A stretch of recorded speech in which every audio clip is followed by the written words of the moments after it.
अस्सलाम वालेकुम, मैं हूं मुनीज़े जहांगीर और आप देख रहे हैं प्रोग्राम स्पॉटलाइट। नाजरीन, आज कुछ अहम खबरें हैं। जो सबसे बड़ी खबर है वो ये है कि सुप्रीम कोर्ट बार के इलेक्शंस थे। सुप्रीम कोर्ट बार के सदर के जो इलेक्शंस हैं वो आसमा जहांगीर ग्रुप जो है एक बड़ी लीड से जीत चुके हैं। शहजाद शौकत साहब जो हैं अब वो सुप्रीम कोर्ट बार एसोसिएशन के नए सदर होंगे और उनको 1703 वोट मिले हैं, जबकि मियाँ अब्दुल कदूस जो हामिद खान ग्रुप से मुंसलिक थे उनको 1242 वोट मिले हैं।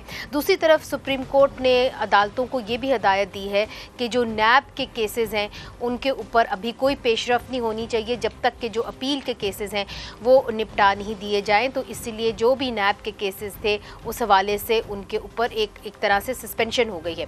तीसरी तरफ हम ये देख रहे हैं कि कुछ हलचल हो रही है सियासी हलकों के अंदर और कोशिश की जा रही है, काविशें की जा रही हैं कि रिकन्सिलिएशन की तरफ मामला जाएं। मौलाना फजल रहमान और पाकिस्तान तहरीके इंसाफ के दरमियान उनके वफ़द के दरमियान भी एक अहम मुलाकात हुई है और इन सब काविशों के पीछे मोहम्मद अली दुरानी साहब हैं। आप सब इनको जानते होंगे, एक सीनियर सियासतदान हैं। ये इनकी पहली काविश नहीं है और वो सेक्रेटरी जनरल भी हैं पाकिस्तान मुस्लिम लीग फंक्शनल के। मुशर्रफ के दौर में उनके information minister, federal information minister भी रह चुके हैं और उन्होंने 2020-21 में भी कोशिश की थी कि पीडीएम, उस वक्त पीडीएम ऑपोजिशन में थी और इमरान खान साहब उस वक्त वज़ीर आज़म थे, उनके दरमियान जो है वो बर्फ़ पिघल जाए, मगर नहीं हो पाया। इस बार वो ये उम्मीद कर रहे हैं कि इमरान खान साहब और पावर कॉरिडोर्स के दरमियान जो है शायद बर्फ़ पिघल जाए। तो उन्हीं से पूछते हैं कि ये काविशें जो हैं कहाँ तक पहुँची हैं। बहुत बहुत शुक्रिया जी, आपने हमें ज्वाइन किया आज, थैंक यू वेरी मच। आपने मुलाकात की है सदर आरिफ अलवी से, उसके बाद आपकी मुलाकात होती है मौलाना फजल रहमान साहब से। मौलाना फजल रहमान साहब के साथ जब आपकी मुलाकात होती है तो उसके बाद आपके जो पुराने दोस्त हैं असद कैसर साहब, साबिक स्पीकर रह चुके हैं, पाकिस्तान तहरीक इंसाफ के अहम लीडर हैं, और अली मोहम्मद खान साहब, वो मौलाना फजल रहमान से जा मिलते हैं। तो क्या हो रहा है? क्या आपको लगता है कि इमरान खान साहब जो है वो चाहते हैं कि मौलाना फजल रहमान साहब से कोई बातचीत हो? बिस्मिल्लाहिर्रहमानिर्रहीम। पहले तो आपको मुबारक हो आसमा जहांगीर साहब के ग्रुप कल जो इतनी बड़ी लीड से जीतना। बहुत शुक्रिया। आपके लिए भी एजाज़ है, आपकी फैमिली के लिए भी। जी बिल्कुल है। जहाँ तक इसका ताल्लुक है मुफाहमत का, जी 1 महीना पहले तक तो हर तरफ से फायरवर्क्स हो रहे थे जी। तो मैंने कोई उस वक़्त इस तसव्वुर के साथ कि हमें इस वक्त पाकिस्तान में मुफाहमत की ज़रूरत है अगर हम आवाम की मुश्किलात को कम करना चाहते हैं तो उसी के तहत मैंने एक एजेंडा बनाया और उस एजेंडे के ऊपर मैंने पहले अपने दोस्तों से मशवरा किया, फिर पीटीआई की लीडरशिप से बातचीत की, फिर मैं सदर अलवी साहब से मिला, उनसे बातचीत की, फिर और जो पॉलिटिकल पार्टीज़ के लीडर्स हैं उनसे भी मिला। तो इसमें से मुझे ये लगा कि वहाँ एक बहुत पॉजिटिव पाया जाता है रिस्पांस और बिलखसूस सदर अलवी साहब का बहुत मुस्बत वो था रिस्पांस था। मगर सदर अलवी साहब क्या कर सकते हैं, क्योंकि उस हवाले से तो इमरान खान साहब ने उनसे नाराज़गी का इजहार भी किया है और कहा है कि उनको चाहिए था कि इलेक्शन के डेट जो है वो दे देते, तो वो तो उनसे नाराज़ नज़र आ रहे हैं। सो व्हाट रोल कैन सदर अलवी प्ले?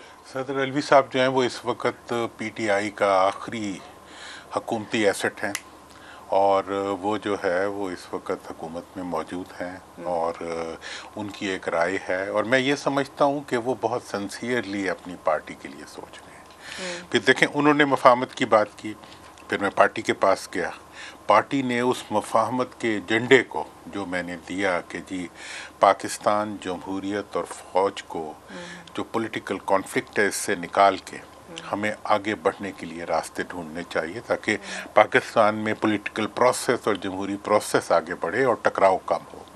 उन्होंने इससे एग्री किया, ऑफिशियली एग्री किया, with the approval of all leaders उन्होंने उसको अप्रूव किया। इसको लेके फिर हमने फर्दर जब इसको डेवलप किया तो हमें पता ये चला कि पब्लिक का एक ओवरवेलमिंग मेजॉरिटी जो है वो ये चाहती है कि पाकिस्तान में सियासी लीडर जो है वो आपस में ना लड़े। इस्टेब्लिशमेंट क्या चाहती है? मैं उस तरफ आता हूँ, वो आपस में ना लड़ें, और ना लड़ने के लिए रिज़ल्ट ये हुआ कि उसके बाद मौलाना फजलुर रहमान का स्टेटमेंट आया कि जी आप इमरान खान जेल में है, तो जेल में होते हुए जो है मैं नहीं समझता कि उनके खिलाफ कोई बात करनी चाहिए। फिर उसके बाद पीपल्स पार्टी का मौक़िफ़ बड़ा क्लियरली आया। मगर मैं आपसे बिलखुसूस इसलिए ये पूछ रही हूँ कि एक परसेप्शन है कि you have also worked closely with the establishment, तो जाहिर है वो राब्ते तो कायम हैं। अच्छा, इस दफ़ा मैं आपको अर्ज़ कर दूं, इस दफ़ा जब मैंने ये सारा प्रोसेस शुरू किया तो मुझे बहुत से दोस्तों ने कहा यार इस वक्त तो तुम्हारे पीछे कोई भी नहीं है, तो तुम्हारा ये एजेंडा कैसे चलेगा। आप भी चुके घूमती फिरती हैं, लोगों का ये बड़ी कंसिडर्ड ओपिनियन थी कि इस एजेंडे को जिसमें कि इमरान की तरफ भी एक सॉफ्टनेस नज़र आ रही थी, बाकी चीज़ें भी नज़र आ रही थी, देयर इज़ नो बैकिंग। मैंने कहा यार ऑल द मोर अगर बैकिंग नहीं तो भी 2020 में थी आपके पीछे बैकिंग? देखिए जी 2020 में ये था कि एक ताल्लुक तो था, ठीक है, अब नहीं है एस्टैब्लिशमेंट के साथ, इस वक्त तो कोई ताल्लुक नहीं है। तो आपके एस्टैब्लिशमेंट नहीं चाहती कि जो आपकी काविशें हैं वो कामयाब हों? उस तरफ आ रहा हूँ जी। अच्छा, अब हुआ ये कि 1 महीने से कम अरसे में, ठीक है जी, जब यहाँ तक मामला पहुंचा पीपल्स पार्टी तक, फिर बारी आई मियाँ साहब के वापस आने की। तो एक पहले तो उन्होंने फायर किया वहां से फायर बॉल के जी हम आके ये वो तो सब लोगों को सब तरतीब पता है, मगर लोग लेकिन मैं उस तरफ मैं आ रहा हूँ। उसके ऊपर जब अब यहाँ से जो मैं बात कर रहा हूँ ये वो है जो कि डेफिनेटली पब्लिक के भी इंटरेस्ट की हो कि जब उनकी तरफ से मुफाहमत का मैसेज लाहौर के जलसे में दिया गया जी, 70% पब्लिक ने उसको अप्रिशिएट किया। अच्छा, और सबसे ज़्यादा जो उनके बारे में नेगेटिविटी जहाँ पे फील हुई वो ये हुई कि जो उनका पीएम मोड में आना था जी, उसको लोगों ने रिजेक्ट किया। अच्छा, कि आप पेटनेज में आके पब्लिक के वोट को और पब्लिक की सपोर्ट को अगर आप अंडरमाइन करते हैं तो लोग इसको पसंद नहीं करेंगे। अच्छा। और ये सब ने पसंद किया कि आप मुफाहमत की बात करते हैं, आगे बढ़ने की बात करते मगर ये पसंद नहीं किया कि वो पीएम मोड में आए। पीएम मोड में इसको बिल्कुल नहीं पसंद किया। और मैं आपको तो और कैसे आते वो वैसे? हाँ, वो वैसे मोड में आते जैसे लीडर आया करते हैं, लीडर मोड में आते हैं ना, पीएम मोड। लीडर मोड में ये होता है कि आप ये मैसेज लेके नहीं आते कि मैं पीएम बनने आ रहा हूँ, फिर तो वही आपके सिलेक्ट और इलेक्ट में क्या फर्क रह गया। अच्छा, आज इलेक्शन हुआ है ना बार का, तो सब लोग कैंडिडेट्स थे।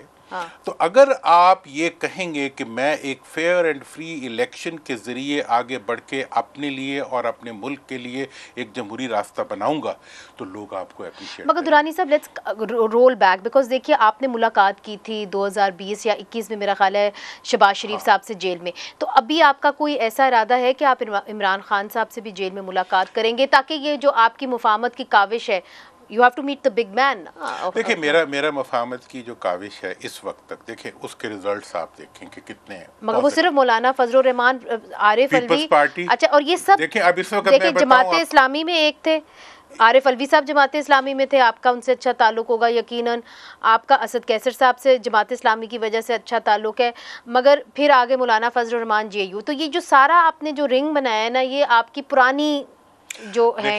मियाँ साहब तो जमात इस्लामी में नहीं रहे ना, उनसे आपकी मुलाकात हुई? मुलाकात देखिए मैंने सवाए उन मुलाकातों के जी जो मेरी दूसरों ने पब्लिक की है, मैंने कोई मुलाकात पब्लिक नहीं की। तो फिर हुई आपकी मुलाकात? मेरी जिन से मुलाकात हुई है, टेलीफोन पे बात हुई है, राब्ता हुआ है, मैंने सबको एक ही पैगाम दिया है कि इस वक्त अगर आप लड़ाई झगड़े की बात करेंगे, अब फिर यही पैगाम मेरा, और अब मैं ये आपको बताऊं कि इस वक्त इस्टेब्लिशमेंट से लेके सियासतदानों तक और अवाम से लेके अवाम के मुंतखब होने वाले इलेक्टेबल्स तक सब लोग जो हैं वो ये चाहते हैं कि मुल्क के अंदर एक पुरअमन तरीके पे इलेक्टोरल प्रोसेस आगे बढ़े।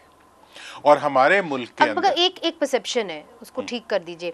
जब आप ये कहते हैं कि जी आम इंतखाबात और लोकल बॉडी इलेक्शंस इकट्ठे होने चाहिए, तो आप समझते हैं कि इतने बड़े पैमाने के ऊपर लोकल बॉडीज़ का एक अलग डायनामिक है, जनरल इलेक्शंस आम इंतखाबात का एक अलग डायनामिक है, क्यों आप इन दोनों को मिलाना चाह रहे हैं? कितना आपकी रिसर्च अच्छी है और मैं इसको अप्रिशिएट करता हूँ, और आप इस बारीकी को समझती हैं कि लोकल बॉडीज़ क्या होती हैं। मुझे आप ये बताएं कि 75 साल तक जिस मुल्क के अंदर लोकल बॉडीज के इलेक्शन ना हुए हैं वहाँ आप जो मुझे जरूर होने चाहिए, मगर उसी दिन, उसी कब हुए हैं? उसी दिन पाकिस्तान की हिस्ट्री में उसी दिन नहीं हुए? कभी पाकिस्तान हुए ही नहीं है। तो कौन से मुल्क में होते हैं? जी मैं आपको 20 मुल्क, वो मैं सारे मुल्कों की मिसालें आपको दे दूंगा।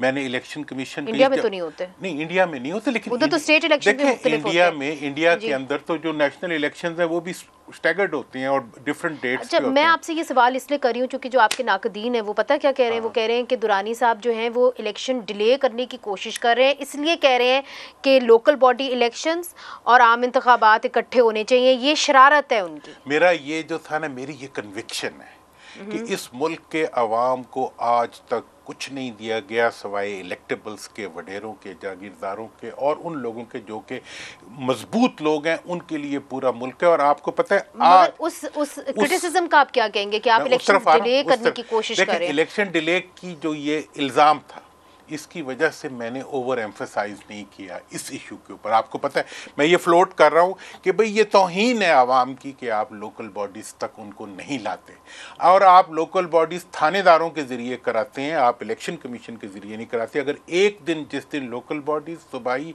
और कौमी इंतखाबात हो गए, उस दिन धांधली करना, वो बड़े सियासतदानों की एक फैसला होगा। मगर इस वक्त हाउ कॉन्फिडेंट आर यू कि ये इलेक्शन जनवरी में हो जाएगा? और इसकी क्या वजह है कि इलेक्शन कमीशन जो है वो डेट ही नहीं दे रहा? Why is the election date such a big secret? नवंबर में हम almost we are heading towards November. मैं इलेक्शन कमीशन वालों से मिला था इसी सिलसिले में। मैं ये मेरा इस वक्त जो बड़ी कंसिडर्ड ओपिनियन है कि हमारे पास और कोई ऑप्शन नहीं है कि हम सेनेट के इलेक्शन से पहले अपना जो इलेक्टोरल प्रोसेस है उसको कंप्लीट कर लें।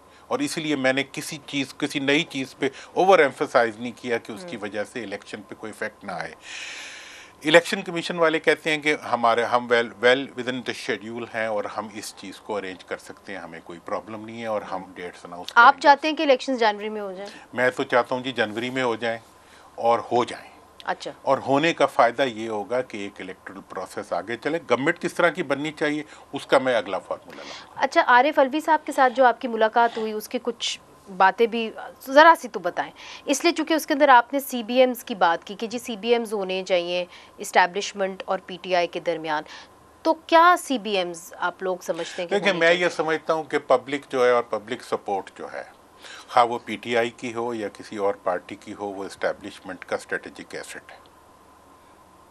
पब्लिक सपोर्ट जो है, इवन PTI के वर्कर की सपोर्ट भी जो है, वो एस्टेब्लिशमेंट का स्ट्रेटेजिक एसेट है। क्या CBMs हो सकते हैं? अच्छा, अब ये है आपकी कि नज़र में? मेरी नज़र में CBM का जो भी इस वक्त होने हैं वो ये हैं कि फेयर एंड फ्री इलेक्शंस जो है वो सबसे बड़ा CBM होगा। ये मैं आपको वैसे बता दूं कि आज तो जो पकड़ धकड़ है उसको तो खत्म होनी चाहिए। इमरान खान साहब को इलेक्शन लड़ने की इजाजत होनी चाहिए कि नहीं? देखें, इमरान खान का केस अदालत में है। मैं आज तक कभी किसी अदालती प्रोसेस को इमरान खान साहब को, आपको याद, इलेक्शन लड़ने की इजाजत होनी चाहिए कि नहीं? रोक ही कोई नहीं सकता उन्हें। बल्ले का साइन मिलना चाहिए उनको, उसे कोई रोक ही नहीं सकता। पीपल्स पार्टी का कोई नहीं उतार सका उधर से, नून का कोई नहीं उतार सका। दहशतगर्द बना दिया उन्हें, वो बना दिया, हाईजैकर बना दिया, निशान तो नहीं उतर सका ना। तो PTI का निशान कैसे उतरेगा? इसके खिलाफ तो अभी कोई रेफरेंस भी नहीं गया। तो आपके अच्छा, फ्री एंड फेयर इलेक्शंस पहला CBM, और क्या CBM हो? देखिए जी, मेरा जो CBM, एक तो मैंने ये 3 नुकात, उनके लोग तो छोड़े, अब देखिए ना, फिर वो जो खवातीन उनकी जो जेलों में है उनको तो छोड़े। उसके लिए बात ये है कि मैं एक और अभी मैं ये बात स्टेटमेंट दे रहा हूँ कि अगर आज अदालतें और हुकूमत, ठीक है ना जी, PTI को पंजाब में फेयर एंड फ्री पैसेज दे दे तो कल नवाज शरीफ साहब और ज़रदारी साहब एक ट्रक पे होंगे।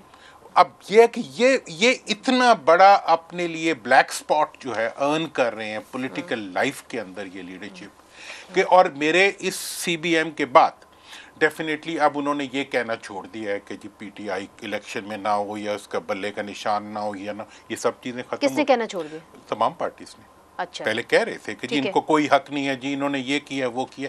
भाई, फर्ज के जुर्म की सजा फर्ज को मिला करती है, फर्ज के जुर्म की सजा अदालत दिया करती है, पॉलिटिकल लीडर्स थोड़ा दिया करते हैं। दुरुस्त, ये बात तो आपकी सही है। और मैंने इसी बात के ऊपर मैंने इस्टेब्लिशमेंट से लेके पाकिस्तान के हर सोचने वाले बंदे को ये मैसेज दिया और मीडिया के थ्रू दिया कि भाई अगर आप चाहते हैं कि पाकिस्तान आगे बढ़े तो पाकिस्तान के अवाम की राय को बुलडोज करने की कोशिश न करो। ये आपने एडवाइस एस्टैब्लिशमेंट को दी? जी बिल्कुल, मैंने पब्लिकली दी है और 20 दफा दी है।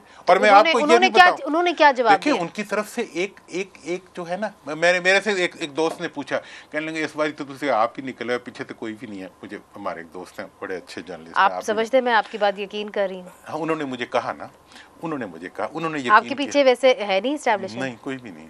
अच्छा, तो उन्होंने मुझे कहा जब आप नहीं मानोगे, चलो टाइम के साथ समझ आ गई। अच्छा, उन्होंने जब थोड़े दिनों बाद तुम कहोगे बिल्कुल है, इसलिए कि रिजल्ट आएगा पॉजिटिव।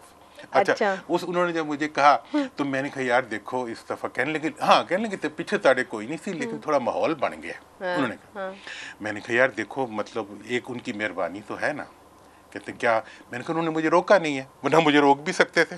तो फिर दैट इज इनफ। हाँ, उन्होंने कहा उसने जो आर्गूमेंट दिया, उन्होंने कहा तुसी गल ही कोई नहीं की थी जिनते तो तानु रोक दे, कि मतलब तुम इतने मोहतात थे कि तुमने कोई लाइन ही ऐसी क्रॉस नहीं की जिस पे शॉर्ट सर्किट होता। लेकिन मैं ये कह रहा हूँ कि मैं जो कुछ कर रहा हूँ, मैं पाकिस्तान इस्टेब्लिशमेंट, फौज, सियासतदान सबके मफाद में कर रहा हूँ, क्योंकि अब बचा कुछ नहीं है टकराने के लिए, लड़ने के लिए, एक दूसरे को मारने के लिए कुछ नहीं बचा हुआ। मगर क्या वो रियलाइजेशन है? दूसरा ये है कि आपने जो 2020 और 2021 के अंदर की थी काविश, ये काविश उससे कितनी मुश्किल है, क्योंकि उस वक्त आपके ऊपर मरियम नवाज साहिबा ने तंकीद की थी और कहा था जी क्यों जाके मिले हैं शहबाज शरीफ साहब से, क्यों लेके गए हैं एस्टैब्लिशमेंट का जो बयानिया है। मैं शहबाज साहब से मिला, मेरे मिलने की वजह से वो इक़्तिदार में आ गए।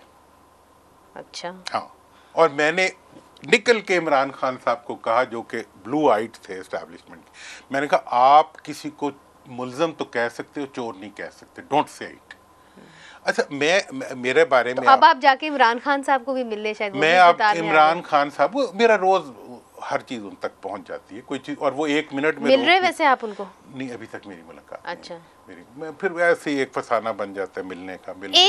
आप समझते हैं कि इमरान खान साहब से बातचीत भी हो रही है मेरा ये ख्याल है कि इमरान खान साहब से कोई ख़ास बातचीत नहीं हो रही, क्योंकि खान साहब के बारे में एक चीज़ सर्टन है, मैं अभी बता दूंगा कि उसने बज नहीं करना, झुकना नहीं है, ना कोई कॉम्प्रोमाइज़ करना है।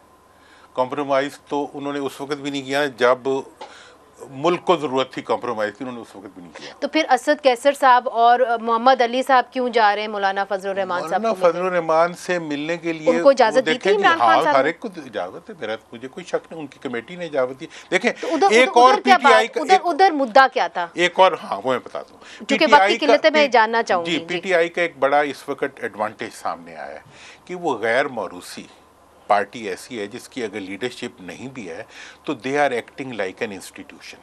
वो आपस में मुशावरत करते हैं, उनकी कमेटीज बनाई गई हैं। फजलुर रहमान और उनके जब मौलाना फजलुर रहमान और वो मिले हैं आपस में, तो मौलाना से मैंने पूछा था, मैंने कहा जी कोई दुआ करने आए तो आप माइंड तो नहीं करते? गल की कितनी? हाँ, उन्होंने क्या दुआ की। और मेरा ये ख्याल है कि उस दुआ की वजह से जो टेम्परेचर डाउन हुआ है ना, बस टेम्परेचर ही खत्म हुआ। यार टेम्परेचर ही सबसे बड़ा इशू है, हीटअप हुआ है पूरा मुल्क का पॉलिटिकल एटमॉस्फेयर हीटअप हुआ है, और इस हीट की वजह से आप पॉलिटिकली डी ट्रैक होने के चांसेस हैं।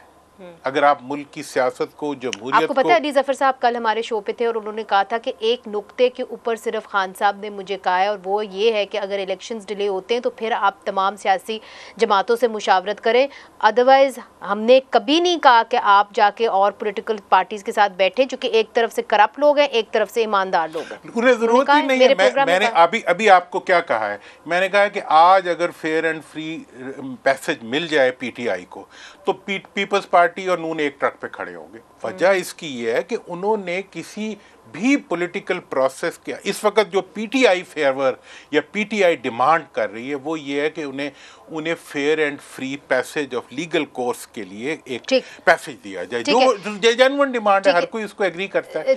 लेकिन उनको ये राइट नहीं है कि वो स्टेट की जो इंस्टीट्यूशंस हैं उनके बारे में किसी किस्म की नेगेटिविटी फैलाएं। वो तो हम लातादाद दफा कह भी चुके हैं। मगर दुरानी साहब, नाउ प्रेडिक्शंस, बिल्कुल कंक्लूडिंग रिमार्क्स आपसे, आपकी क्या प्रेडिक्शन है? इलेक्शंस जनवरी में हो जाएंगे, क्या इमरान खान साहब को इलेक्शंस लड़ने का हक होगा? और देखें जी, मेरा ये ख्याल है कि इलेक्शन तो जनवरी और फरवरी जैसे इस वक्त चल रहा है, एंड ऑफ जनवरी तक हो जाने चाहिए, और इंशाल्लाह हो भी जाएंगे। जहाँ तक सवाल है इमरान खान साहब का, उनका फैसला जो है वो अदालत के पास है, अदालत अब उससे किस तरह ट्रीट करती है वो। तीसरी चीज़ है पीटीआई की, मेरी ये असेसमेंट है कि बहुत जल्द पीटीआई को उसकी जो आर्म ट्विस्टिंग है वो इन्हें रोकनी पड़ेगी, वरना सारा इलेक्टोरल प्रोसेस जो है वो पूरी दुनिया के अंदर बदनाम हो जाएगा। और मियाँ साहब को और पीपल्स पार्टी को और तमाम पॉलिटिकल पार्टीज़ को अपने पॉलिटिकल फ्यूचर के लिए खुद इस चीज़ को इनिशिएट करना चाहिए कि वो मुल्क के अंदर नहीं, वो तो नहीं उनका आम मरोड़ है ना, तो एस्टैब्लिशमेंट कह रही है वो आप छोड़ देना। मतलब वो अगर नहीं मरोड़ है तो कम से कम आवाज़ तो उठा देना कि ना मरोड़ो। अब ये है कि वो पीटीआई वाले कहते हैं, वो कहते हैं जी पंजाब की हुकूमत। Is establishment ready to let go a little bit? मुझे तो लगता है कि अगर सियासतदान कहेंगे, अगर वो कहेंगे, अगर वो उनकी बात सुन लेते हैं। देखें जी, सियासतदानों का ये है ना कि सियासतदान चाहते हैं कि एस्टेब्लिशमेंट, मैंने कहा था फौज को बीच में से निकाल दो पर बार बर्दारी के लिए इस्तेमाल ना करो। मतलब ये है कि आप फौज को अगर कंपेल करेंगे कि हमें इक्तदार तक लाने के लिए तुम अपनी सर्विसेज हमारे उस पे करो, हम आएंगे तो किसी ऐसे बंदे को जिसके बारे में एस्टैब्लिशमेंट चाहती है कि कोई ब्रीदिंग स्पेस अब शायद पीटीआई को मिल जाए ताकि इलेक्शंस फ्री एंड फेयर हो जाए। मेरा तो ये ख्याल है कि पब्लिक भी यही चाहती है। ऑलराइट, पब्लिक भी ये चाहती है। बहुत बहुत शुक्रिया दुरानी साहब for giving us your time. नाजरीन हमारे साथ ही रहिएगा। दुरानी साहब तो हमारे साथ नहीं होंगे मगर उन्होंने बड़ी अहम खबरें हमें दी हैं और उन्होंने ये कहा है कि उनकी अपनी ये परसेप्शन है कि इस्टेब्लिशमेंट ये चाहती है कि पीटीआई को थोड़ी सी ब्रीदिंग स्पेस मिले ताकि जो आने वाले इलेक्शंस हैं उनके लिए राह हमवार हो और फ्री एंड फेयर इलेक्शंस जो हैं वो हो पाएँ। और उनकी ये जो काविश है वो इसी हवाले से है, चाहे वो मौलाना फजलुर रहमान साहब से मिलने की हो या सदर आरिफ अलवी से मिलने की हो, वो सीबीएम्स करने की कोशिश कर रहे हैं इस्टेब्लिशमेंट और पीटीआई और दीगर जमातों के दरमियान, ख़ासतौर पे जेयूआईफे के दरमियान और पीएमएलएन के दरमियान। वक्फा लेते हैं, वक्फे के बाद बात को आगे बढ़ाते हैं। हमारे साथ ही रहिएगा। वेलकम बैक नाजरीन। हमने देखा है कि कैसे पाकिस्तान के अंदर जो है इस वक्त अभी तक अभाम है कि इलेक्शंस जो हैं उन्होंने कब होने हैं। उस हवाले से रायवंड में भी मियां नवाज शरीफ साहब ने एक हाई लेवल जो है मीटिंग की, अपने जितने भी लोग हैं उनको बुलाया, पाकिस्तान मुस्लिम लीग नून के, उनसे मुशावरत की और ये ख़बरें आ रही हैं कि उन्होंने ये फ़ैसला किया कि वो दीगर सियासी जमातों से राब्ते भी करेंगे। फिर अगर पीटीआई की तरफ देखें तो उनकी पकड़ धकड़ जो है वो जारी है। खतीजा शाह साहिबा और जो दीगर ख़वातीन प्रिजनर्स हैं उनको बेल नहीं मिल रही और उनके ऊपर कोई चार्जशीट भी सामने नहीं आ रही। इस वक्त हमें ज्वाइन किया है, मुस्लिम लीग नून से मुंसलिक हैं सलमा भट्ट साहिबा, आपका बहुत बहुत शुक्रिया, आपने हमें ज्वाइन किया। और पाकिस्तान तहरीक इंसाफ के वकील हैं, उनसे मुंसलिक हैं नईम हैदर पंजोता साहब, आपका भी बहुत बहुत शुक्रिया। सलमा भट्ट साहिबा, आज जो फैसले हुए हैं रायवंड के अंदर कि हम दीगर सियासी जमातों के साथ राब्ते करेंगे, तो क्या आप लोग राब्ते करेंगे एक अलायंस बनाने के लिए या कि एक माहौल बनाने के लिए इलेक्शंस के लिए, और कोई उस हवाले से राब्ते करेंगे? जी बिस्मिल्लाहिर्रहमानिर्रहीम, शुक्रिया मुनीज़े। जी डेफिनेटली जो हमारा मुशावरती इजलास हुआ पार्टी का, डेफिनेटली अब हम एज मुस्लिम लीग नून हम तो इलेक्शन मोड में जा चुके हैं और हम तो इलेक्शन के लिए बिल्कुल भरपूर तैयारी है हमारी।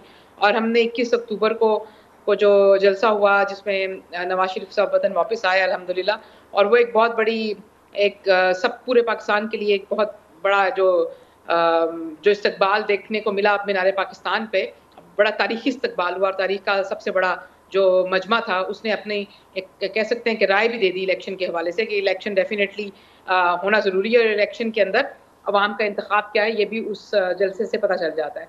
और दूसरी तरफ रही मुशावरत करने की बात, तो बिल्कुल मुस्लिम लीग नून एक ऐसी सियासी जमात है जिसने हमेशा अपनी जो सियासी और जो पार्टीज़ हैं उनको साथ लेकर चले।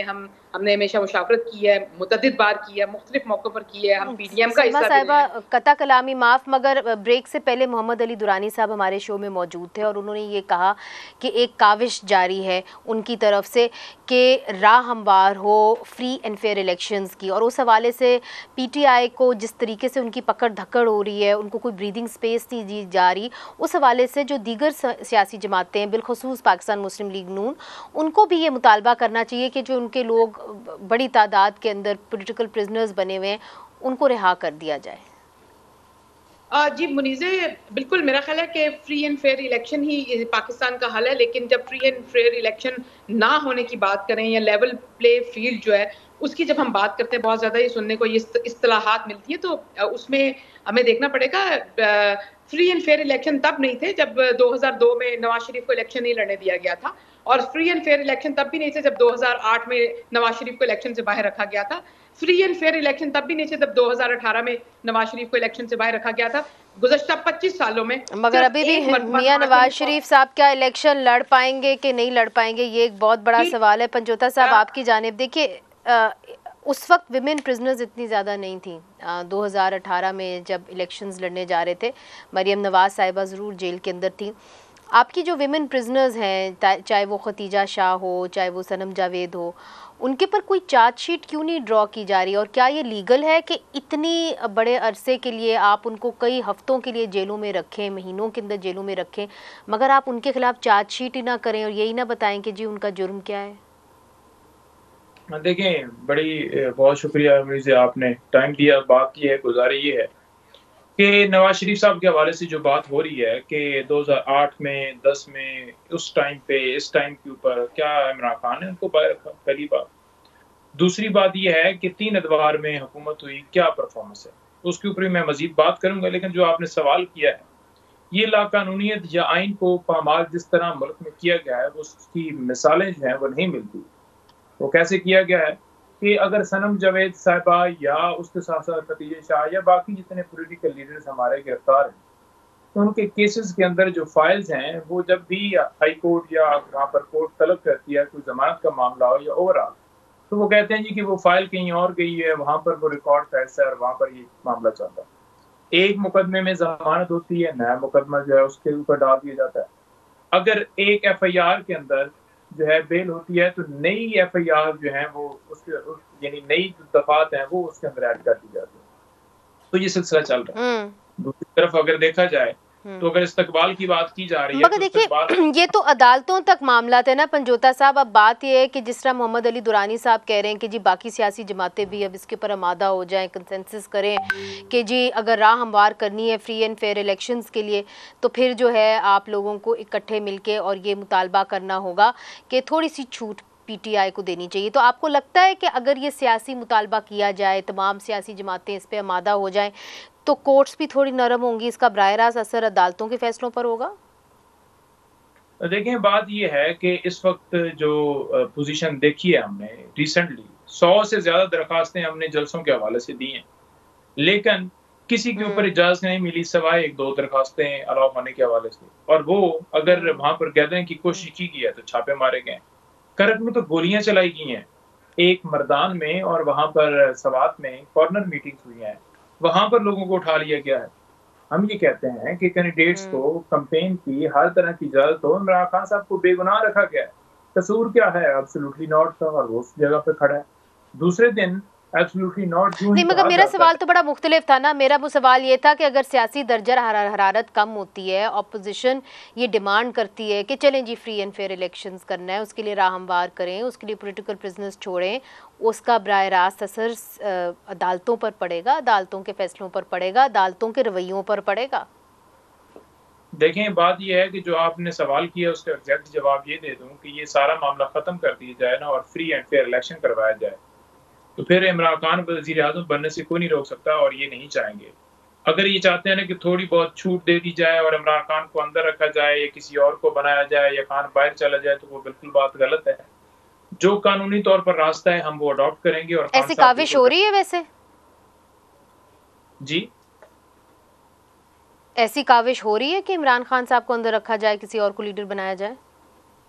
देखें, काविश आपको नजर नहीं आ रही कि जो सजा याफ्ता मुजरिम होते हैं उनको एयरपोर्ट से प्रोटोकॉल शुरू होता है, वहां से लंदन से, और वो सफीर हर जगह पर प्रोटोकॉल देते जाते हैं।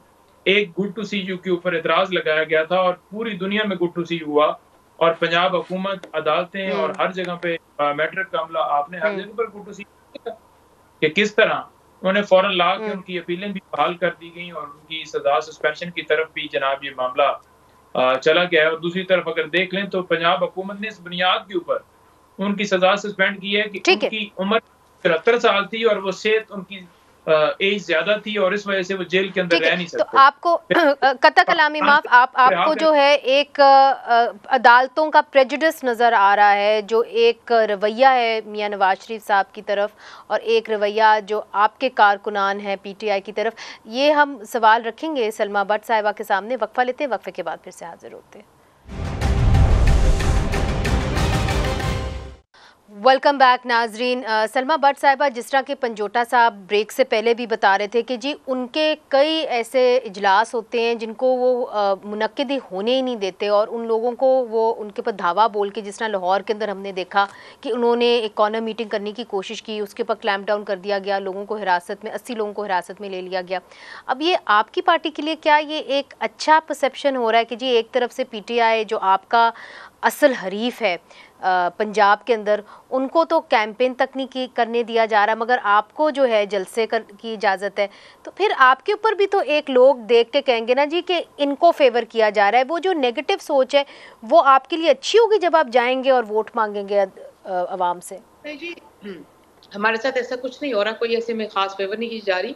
जो है पंजोटा साहब अगर बता दे कि कौन इनके ऊपर क्लैम्प डाउन कर रहा है, कौन इनके ऊपर हरासा कर रहा है, कौन इनको पकड़ दकड़ कर रहा है, उनको बेहतर पता होगा, क्योंकि ये काम उन्होंने शुरू किया हुआ, कि उनको पता है उनकी माजी 4 साल जो है सियासत जो उन्होंने की है वो सिर्फ पकड़ दकड़ की है, हमलावर होने की है। उन्होंने स्टेट के ऊपर भी धावा बोला, लोगों के ऊपर भी बोला, सड़कों के ऊपर भी 4 साल उन्होंने सड़कें बंद करके रखी, मुल्क बंद करके रखा, जितने धरने और जितना सारा कुछ वो करते रहे, पूरी हिस्ट्री है, उसको रेपिटेशन में जाने की जरूरत नहीं है। ये सारा कल्चर उन्हीं का अपना दिया हुआ है और शायद अभी भी उनके अपने लोग ही उनके अपने अगेंस्ट हो चुके हैं, और हो सकता है, मुझे नहीं पता, मे बी एक ये भी असम्पशन हो सकती है, पता नहीं उनके आपस के क्या झगड़े और उनकी पार्टी टूट चुकी है और उनकी पार्टी बिल्कुल बिखर चुकी है। और दूसरी बात ये है, मैं बीच में नहीं बोली, आप मेरी बात कंप्लीट कर दें, लेकिन प्लीज लेट मी जी आप अपनी बात कंप्लीट कर लें। मैं पंजोटा साहब मैं आपको मौका दूंगी, मैं आपको मौका दूंगी। जी। और दूसरी तरफ रही बात मुस्लिम लीग नून की, तो मुस्लिम लीग नून ने कुछ ऐसा नहीं किया हुआ। हम वो हैं जो पिछले 4-5 साल विक्टिमाइज होते रहे, और ये उस वक्त बिल्कुल शामिल हाल थे। ये लोग पेश थे जिसने मुस्लिम लीग नून को विक्टिमाइजेशन की और पॉलिटिकल विक्टिमाइजेशन की, गलत केस बनाए, मनगढ़ंत केस बनाए, और वो फैसले सारे आपके सामने आ चुके हैं, उनके अंदर से कुछ नहीं निकला।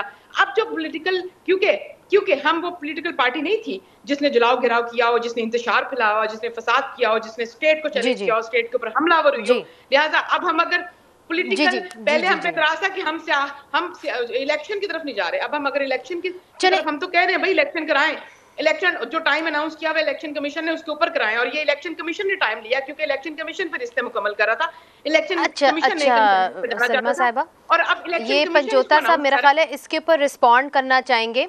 पंजोटा साहब एक छोटा सा सवाल भी इसके साथ मैं जोड़ देती हूँ, वो ये है कि मोहम्मद अली दुरानी साहब हमारे शो में पहले मौजूद थे और उनकी काविशें हैं आपकी पार्टी के लिए जो है कि जी रिकन्सिलिएशन हो जाए, तो सदर अलवी साहब के साथ क्या इमरान खान साहब खुश हैं और वो चाहेंगे कि जी एक CBMs हो जाएं इस्टेब्लिशमेंट के साथ और मौलाना फजल रहमान के साथ भी रिकन्सिलिएशन हो जाए, अगर मामलात को अगर सुलझाना है?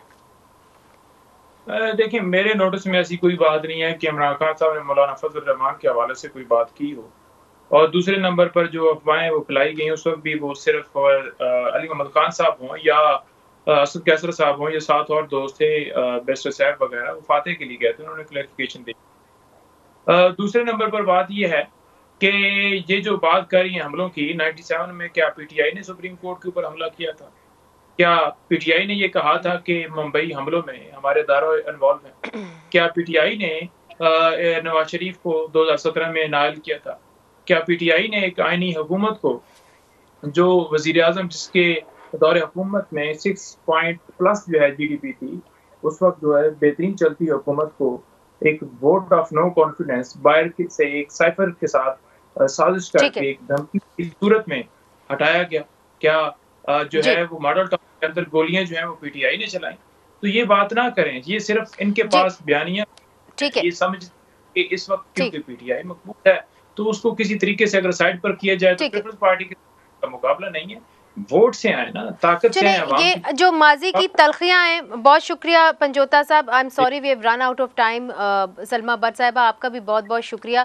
ये जो माजी की तलखियां हैं, क्या इसको भुला के सियासतदान आगे बढ़ पाएंगे? क्या अवाम का दिल जो है वो जीत पाएंगे? और दूसरी बात ये है कि लोग देख रहे हैं कि ख़वातीन प्रिजनर्स को कैसे चार्जशीट नहीं किया जा रहा, उनके ऊपर अभी तक जो है उनकी बेल कैंसिल की जा रही है, चाहे वो PTI की हो या किसी और पार्टी की हो। इस तरीके से ख़वातीन प्रिजनर्स को या किसी भी पॉलिटिकल प्रिजनर को बंद कर देना, उसके ऊपर चार्जशीट ना करना, तो लोग इसको देख रहे हैं और वो अपना फैसला तब करेंगे जब वोट डालने का मौका मिलेगा। तो मत भूलिएगा कि सियासी जमातों को जज किया जाएगा, जो जालिम कुव्वतों के साथ चलेंगे उनके खिलाफ ये वोट लोग इस्तेमाल करेंगे। मुनीज़े जहांगीर को इजाज़त दीजिए, खुदा हाफिज़।